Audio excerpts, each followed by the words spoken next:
leite para os seus filhos.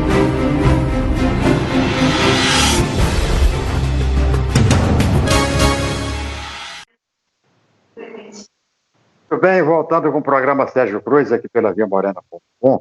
Como anunciei, vou conversar com o Marmo Arruda, professor de matemática. Como eu disse aqui, professor de matemática é o professor que eu mais respeito todos os professores. Mas o de matemática tem um respeito especial, até porque foi uma das grandes frustrações.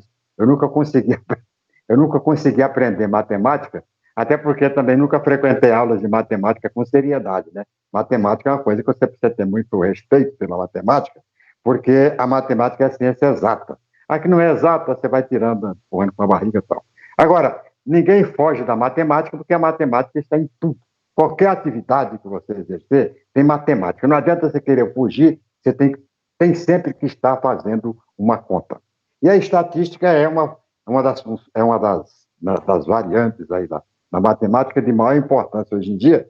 Eu quero falar com o Marmo exatamente sobre a estatística, sobre as pesquisas que ele conduziu, que ele acompanhou durante todo o período eleitoral, para chegar a números, né, que ele mostrou no programa de domingo, durante a marcha das eleições, junto com o B de Paula, no programa da Difusora e aqui na viamorena.com, para a gente falar um pouquinho sobre esse assunto. Aliás, eu queria falar ontem, né, que já emendava com a eleição, mas o assunto continua ainda andando. Marmo, bom dia.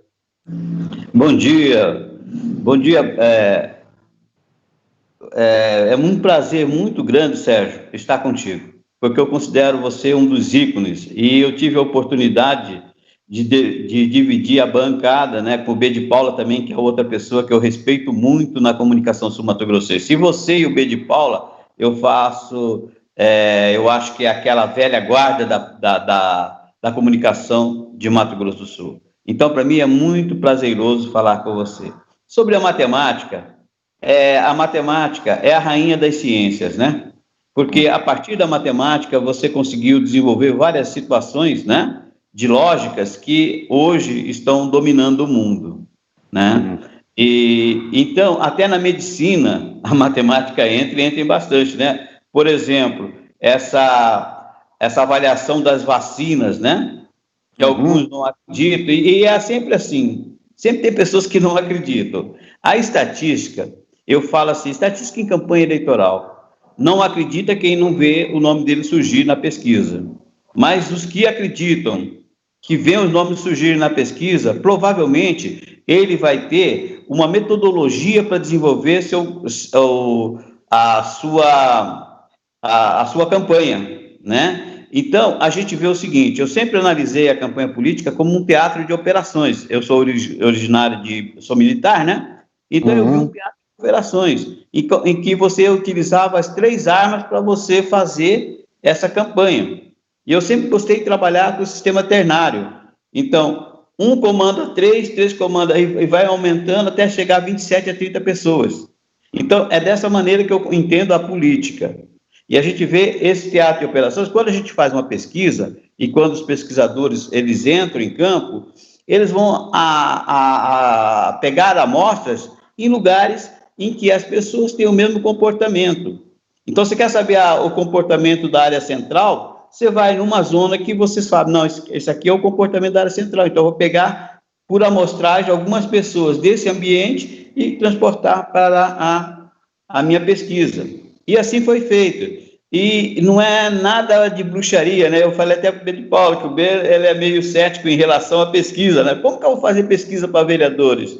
Aí eu falei, B, tem um ditado catalão que fala assim, não acredita em bruxas, mas que elas existem. E a pesquisa é a mesma coisa. A gente não acredita muitas vezes na pesquisa, mas que a pesquisa existe e é uma grande ferramenta para você nortear a sua campanha.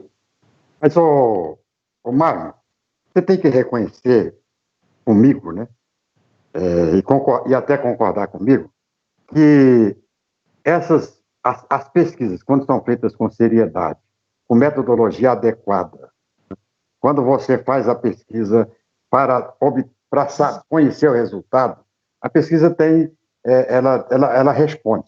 Agora, tem muito instituto de pesquisa que vende pesquisa. Eu estava vendo no Fantástico Domingo, o cara do próprio Instituto, nós podemos trabalhar aqui na margem de erro e jogar um pouquinho na margem de erro. Agora, e talvez isso tenha desacreditado um pouco a pesquisa. Agora, como é que você pode, no caso da pesquisa para vereador, eu também sou meio inculcado com a pesquisa para vereador. O vereador tem reduto, né? Você faz uma pesquisa na cidade inteira. Como é que você vai, né, chegar ao vereador? É justamente isso, na escolha dos locais que você vai fazer a aferição.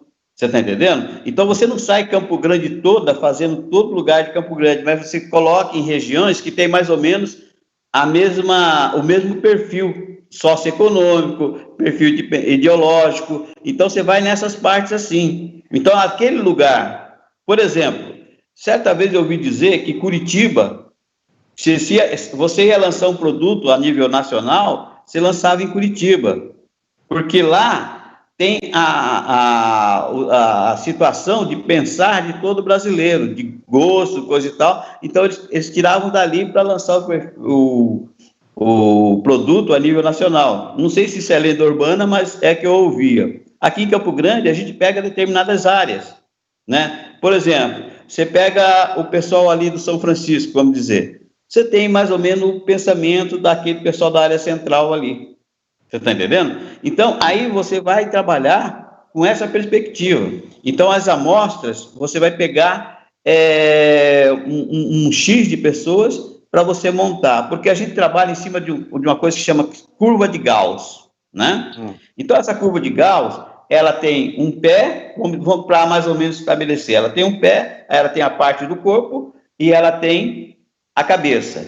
E essa curva de Gauss, ela tem que ser proporcional. Não posso ter um pé grande, um corpo pequeno e uma cabeça pequena. Então, 25 para os pés, 25 para a cabeça e o restante o corpo, 50%. Então, você trabalha com curva de Gauss.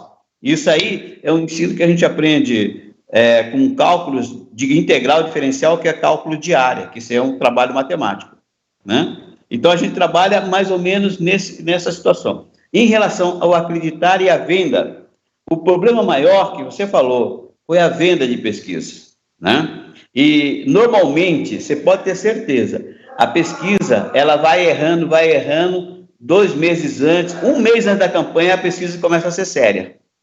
Porque antes da campanha, normalmente, a pesquisa é propaganda. Bem antes da campanha, a pesquisa é propaganda. Certo. Pois é. Então, essa pesquisa...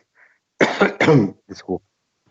Essa pesquisa que orientou, né, nessa campanha foi a pesquisa feita não foi uma pesquisa encomendada, né? Foi uma pesquisa que vocês fizeram exatamente para ter noção exata de como ia ser conduzida a campanha.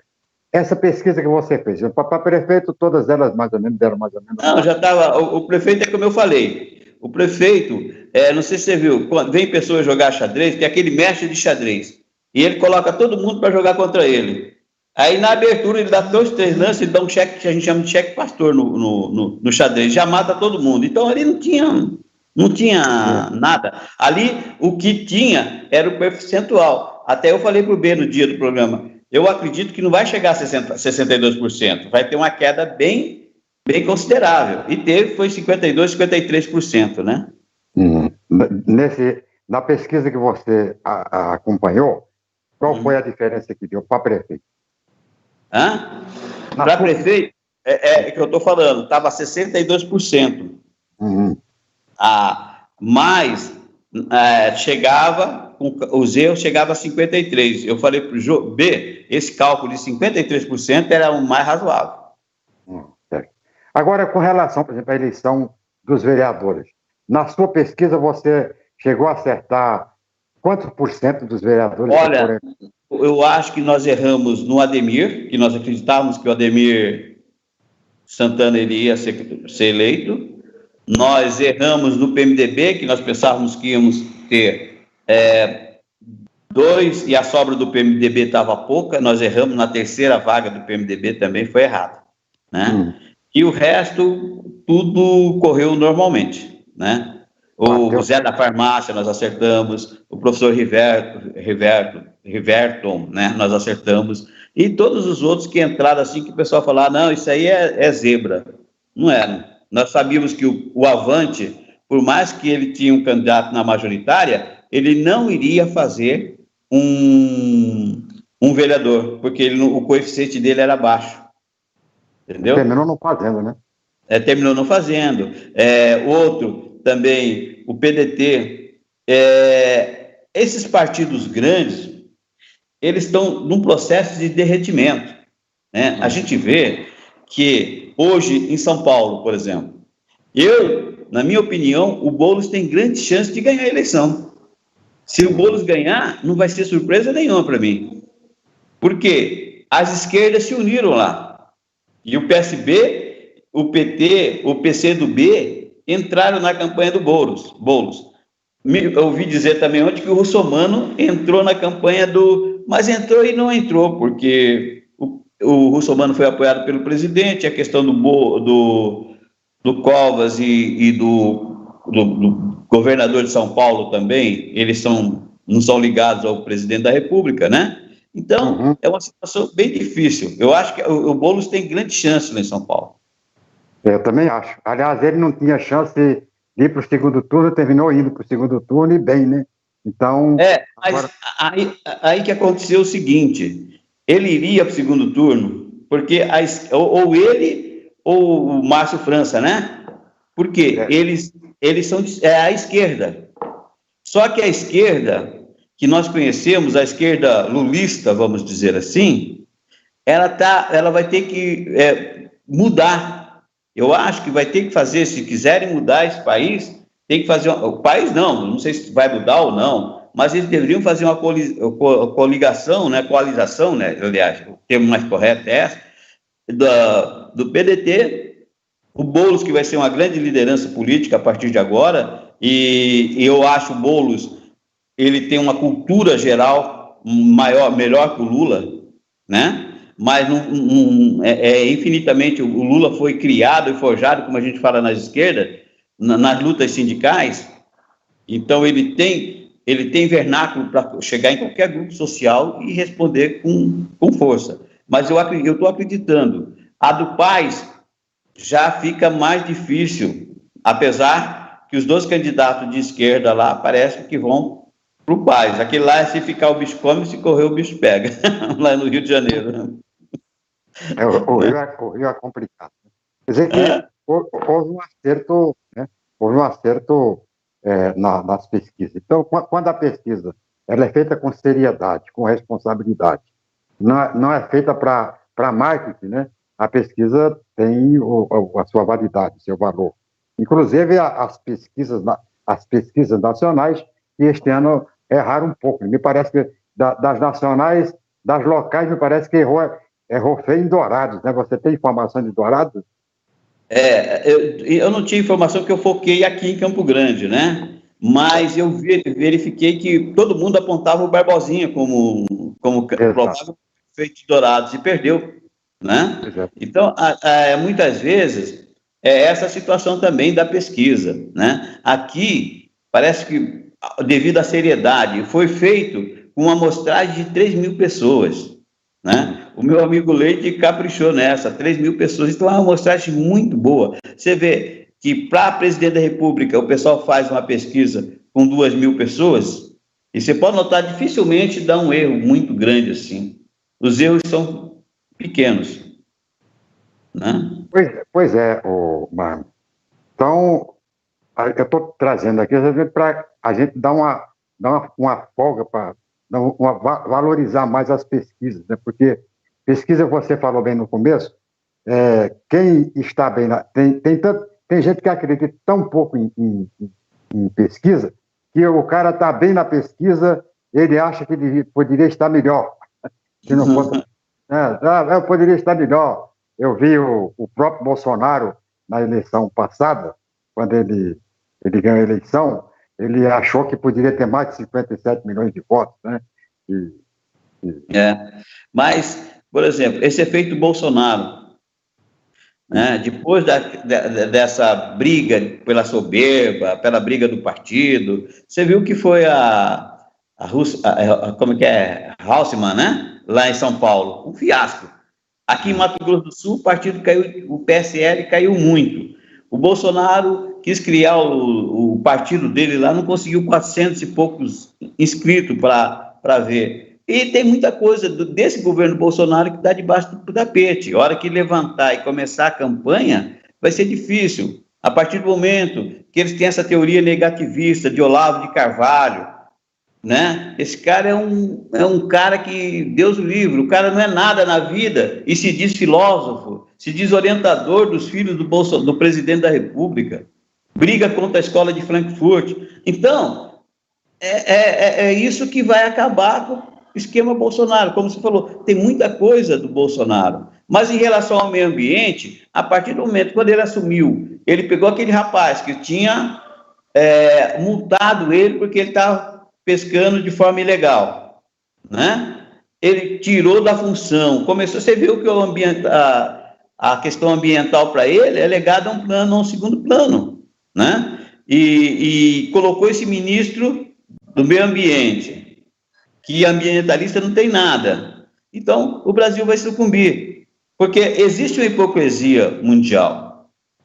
Ele nega a questão da China, né? A China é o nosso maior parceiro comercial. O que eu vou falar da China? Eu tenho que agradecer a China. Senão, o agronegócio não vai. Tem muita coisa ligada à China.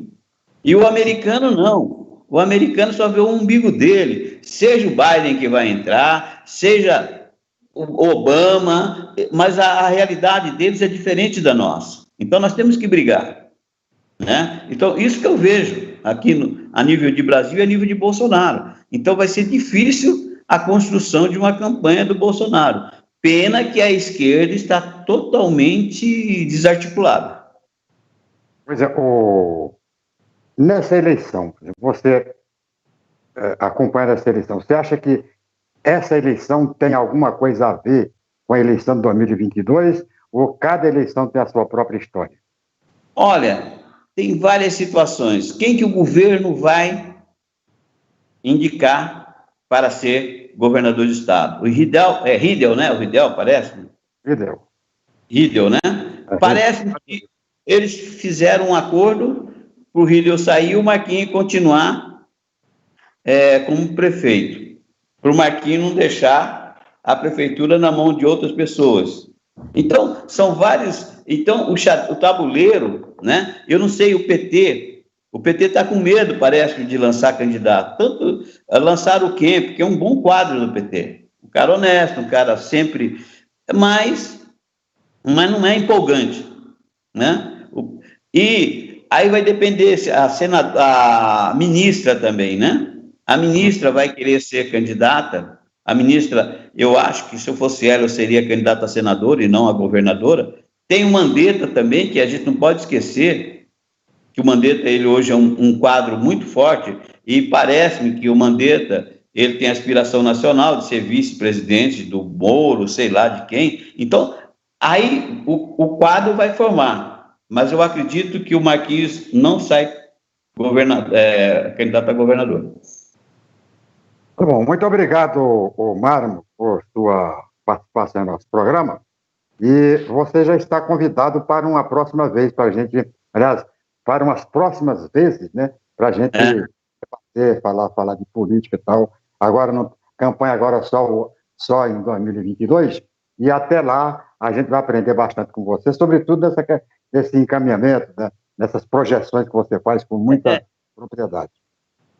Que geralmente, Sérgio, as pessoas pensam, você já foi candidato, eu já fui candidato, as pessoas pensam que é brincadeira. Não, eu vou entrar na política e vou ganhar dinheiro na política, e o pior é que você perde dinheiro, né? E as pessoas têm esse ledo de engano. Então, as pessoas que forem entrar se profissionalizam mais, elas têm que ser mais profissionalizadas. É difícil acontecer um fenômeno como aconteceu o Thiago aqui em Campo Grande, né? Que, de repente, ele foi embora, assim, gastando pouco, né? Mas acontece. Mas é muito difícil. Você tem uma probabilidade de 1/29, então é coisa difícil, né? Então, a gente está nessa aí, Sérgio.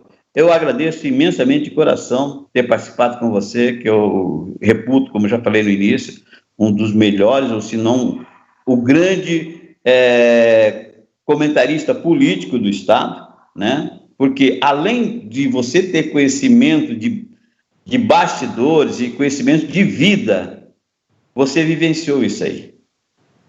E é mais fácil, é igual o comentarista de jogo de futebol. Aquele que jogou bola, sabe, tem uma situação melhor. E você jogou bola, você jogou política, você está entendendo? Então você conhece isso aí, tá certo? Eu agradeço de coração, estou muito satisfeito e a gente está à disposição do companheiro aí para qualquer coisa, para nós falarmos a respeito disso.